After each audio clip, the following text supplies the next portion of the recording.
ನಮಸ್ಕಾರ ಸ್ನೇಹಿತರೆ, ಎಲ್ಲರೂ ಹೇಗಿದ್ದೀರಾ? ಎಲ್ಲರೂ ಚೆನ್ನಾಗಿದ್ದೀರಾ ಅಂತ ಭಾವಿಸ್ತೀನಿ. ನಾನಿವತ್ತು ಸೂಪರಾಗಿರೋ ಒಂದು ಸಾಂಬಾರನ್ನ ಮಾಡಿ ತೋರಿಸ್ತಾ ಇದ್ದೀನಿ. ಹೀರೆಕಾಯಿ ಬೇಳೆ ಸಾಂಬಾರು. ಇವತ್ತೇನಾದರೂ ಸಾಂಬಾರು ಮಾಡಬೇಕು ಅಂತಿದ್ರೆ ಈ ಸಾಂಬಾರನ್ನ ಟ್ರೈ ಮಾಡಿ, ತುಂಬಾ ರುಚಿಯಾಗಿರುತ್ತೆ. ಹೇಗೆ ಮಾಡೋದು ಅಂತ ನೋಡೋಣ ಬನ್ನಿ. ಫಸ್ಟು ನಾನಿಲ್ಲಿ 2 ರೀತಿಯಾದ ಬೇಳೆ ತೊಗೊಂಡಿದ್ದೀನಿ. ಒಂದು ಮಸೂರು ದಾಲು, ಒಂದು ತೊಗರಿಬೇಳೆ. ಇದನ್ನು ನೀಟಾಗಿ ತೊಳೆದು ಒಂದು ಕುಕ್ಕರ್ಗೆ ಸೇರಿಸ್ತಾ ಇದ್ದೀನಿ. ಒಂದು 1/4 kg ಹೀರೆಕಾಯಿನ ಈ ರೀತಿ ಸಣ್ಣದಾಗಿ ಹೆಚ್ಚಿ ಹಾಕ್ತಾಯಿದ್ದೀನಿ. ಒಂದು 3 ಟೊಮೆಟೊನ ಸೇರಿಸ್ತಾ ಇದ್ದೀನಿ. ಒಂದು ಅರ್ಧ ಸ್ಪೂನಷ್ಟು ಅರಿಶಿಣ ಹಾಕಿ ಇದು ಬೇಯೋದಕ್ಕೆ ಎಷ್ಟು ಬೇಕೋ ಅಷ್ಟು ನೀರನ್ನು ಹಾಕಿ ಕುಕ್ಕರ್ ಮುಚ್ಚಳನ ಮುಚ್ಚಿ ಒಂದೇ ಒಂದು ವಿಷಲ್ನ ಕೂಗಿಸ್ಕೊಂಡ್ರೆ ಸಾಕು ಫ್ರೆಂಡ್ಸ್. ನೀಟಾಗಿ ಚೆನ್ನಾಗಿ ಬೆಂದಿರುತ್ತೆ. ಟೊಮೆಟೊ, ಹೀರೆಕಾಯಿ, ಬೇಳೆ ಎಲ್ಲ ಹದವಾಗಿ ಬೆಂದಿರುತ್ತೆ.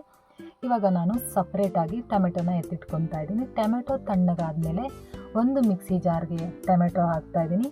ಸ್ವಲ್ಪನೇ ಕಾಯಿನ ಹಾಕ್ತಾಯಿದ್ದೀನಿ. ಒಂದು 2 ಸ್ಪೂನ್ ಹಸಿಕಾಯಿ ಹಾಕಿದ್ರೆ ತುಂಬ ಚೆನ್ನಾಗಿರುತ್ತೆ ಫ್ರೆಂಡ್ಸ್ ಇದಕ್ಕೆ. ಮತ್ತು ಒಂದು ಅರ್ಧ ಈರುಳ್ಳಿನ ಸೇರಿಸ್ತಾ ಇದ್ದೀನಿ. 1.5 ಸ್ಪೂನಷ್ಟು ಮನೆ ಸಾಂಬಾರು ಪುಡಿ, ಬೇಳೆ ಸಾರಿನ ಪುಡಿ, ಇದನ್ನು ಸೇರಿಸಿ ಸ್ವಲ್ಪನೇ ನೀರಿನ ಅವಶ್ಯಕತೆ ಇದ್ದರೆ ನೀರನ್ನು ಹಾಕ್ಕೊಂಡು ಈ ರೀತಿ ನುಣ್ಣಗೆ ಗ್ರೈಂಡ್ ಮಾಡ್ಕೊಂಡು ಬರೋಣ. ಇವಾಗ ಒಗ್ಗರಣೆ ಮಾಡ್ಕೊಳ್ಳೋಣ. ಒಂದು ಪಾತ್ರೆಗೆ ಒಂದು 2 ಸ್ಪೂನಷ್ಟು ಅಡುಗೆ ಎಣ್ಣೆನ ಹಾಕಿದ್ದೀನಿ. ಅರ್ಧ ಸ್ಪೂನಷ್ಟು ಸಾಸಿವೆ ಹಾಕಿದ್ದೀನಿ. ಸಾಸಿವೆ ಚಟಪಟ ಅಂತ ಅಂದಮೇಲೆ 1 ಎಸಳಷ್ಟು ಕರಿಬೇವನ್ನು ಸೇರಿಸಿ ಒಂದು 4 ಎಸಳಷ್ಟು ಜಜ್ಜಿರೋ ಅಂತಹ ಬೆಳ್ಳುಳ್ಳಿಯನ್ನು ಸೇರಿಸ್ತಾ ಇದ್ದೀನಿ. ಈರುಳ್ಳಿಯನ್ನು ಕೂಡ ಸೇರಿಸ್ತಾ ಇದ್ದೀನಿ. ನೀವು ಕೂಡ ಈರುಳ್ಳಿ, ಬೆಳ್ಳುಳ್ಳಿ, ಕರಿಬೇವನ್ನು ಹಾಕೋದನ್ನು ಸ್ಕಿಪ್ ಮಾಡೋಕ್ಕೆ ಹೋಗ್ಬೇಡಿ, ತುಂಬಾ ರುಚಿಯಾಗಿರುತ್ತೆ. ಇವಾಗ ರುಬ್ಬಿರೋ ಅಂತಹ ಖಾರನ ಹಾಕಿ ಸ್ವಲ್ಪ ಚೆನ್ನಾಗಿ ಮಿಕ್ಸ್ ಮಾಡ್ಕೊಳ್ಳೋಣ. ಒಂದು 30 ಸೆಕೆಂಡ್ಗಳ ಕಾಲ ಹಸಿ ವಾಸನೆ ಹೋಗೋವರೆಗೂ ಸ್ವಲ್ಪ ಬಾಡಿಸ್ಕೊಳ್ಳೋಣ. ಈ ರೀತಿ ಸ್ವಲ್ಪ ಹಸಿ ವಾಸನೆ ಹೋಗೋವರೆಗೂ ಬಾಡಿಸ್ಕೊಂಡ್ರೆ ಸಾಂಬಾರು ತುಂಬ ರುಚಿಯಾಗಿರುತ್ತೆ. ಅದಕ್ಕೆ ಇವಾಗ ನಾವು ಬೇಯಿಸಿರೋ ಅಂತಹ ಹೀರೆಕಾಯಿ ಬೇಳೆ ಮಿಶ್ರಣವನ್ನು ಸೇರಿಸ್ತಾ ಇದ್ದೀನಿ.